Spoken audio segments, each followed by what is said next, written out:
Երևանյան հյուրանոցային համալիրի փոխարեն Գյումրիի տեխնոլոգիական կենտրոն, մարդու իրավունքների պաշտպանը տարեվերջի ասուլիսը հումորի քաղաքում հումորով սկսեց։ Տեխնոպարկն այնքան է հավանել, որ որոշել է այստեղից MIB գրասենյակի աշխատակիցներ տանել։ Հատուկ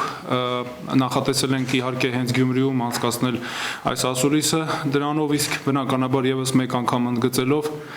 մարզերի կարևոր դերը, որ մարդու իրավունքների պաշտպանության տեսանկյունից մարզերն ունեն մարզերին առաջնահերթ ուշադրություն ցուցաբերելը պետք է հատկապես արդիական լինի եւ ես կարծում եմ յուրաքանչյուրիս ուղղակի աշխատանքի առանցքը պետք է կազմի։ Անցնող տարվա ընթացքում օմբուդսմանին քրեակատարողական հիմնարկների իրավասությանն առնչվող գրավոր եւ բանավոր 300 բողոք է հասցեագրվել։ Դրանք հիմնականում վերաբերել են բժշկական օգնությանը եւ պատշաճխնամքի ապահովմանը, պատժի կրումից պայմանական վաղաժամկետ ազատելուն, մեկուսացվածության բարձր աստիճանով հիմնարկից մեկուսացվածության ցածր աստիճանով ուղղիչ հիմնարկ տեղափոխելուն։ Արդյոք քրեակատարողական հիմնարկ ընդհանրապես վերջերս այցելեցին, ընդ որում մեծ հետ էին նաեւ հասարակական կազմակերպություններ, իրավապաշտպաններ եւ արդյոք քրեակատարողական հիմնարկում արձանագրել ենք թե պահման պայմանների հետ կապված խնդիրներ, արձանագրել ենք նաև տույժերի դեպքում անձի իրավունքների ապահովման հետ կապված խնդիրներ, երբ նաև մեզ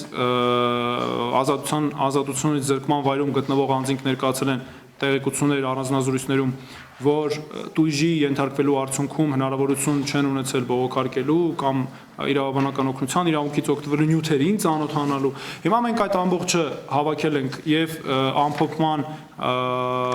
փուլում է գտնվում որոշակի խումբ հարցեր, դրանք պետք է ներկայացնենք Արդարադատության նախարարություն։ Օմբուդսմանի գրասենյակը Երևանից հետո ամենաշատ բողոքները Շիրակի մարզից է ստանում։ Հիմնականում սոցիալական խնդիրներ են բողոքների հիմքում։ Արման Թաթոյանի 2017-ի առաջին այցերից մեկը Գյումրի է նախատեսված։ Անհատական դիմումներով համակարգել ենք բոլոր խնդիրները, հիմա արդեն պետք է նախանշենք դրանց լուծման ուղղությունները, որտեղ Շիրակի մարզը, Գյումրի քաղաքը հատկապես առաջնահերթ ուղղություններից պետք է լինի։ 2017 թվականի հունվարից MIB-ին առընթեր հասարակական խորհուրդ է ստեղծվելու, որի կազմում լինելու են հասարակական կազմակերպությունների եւ զինծառայողների ընտանիքների անդամներ։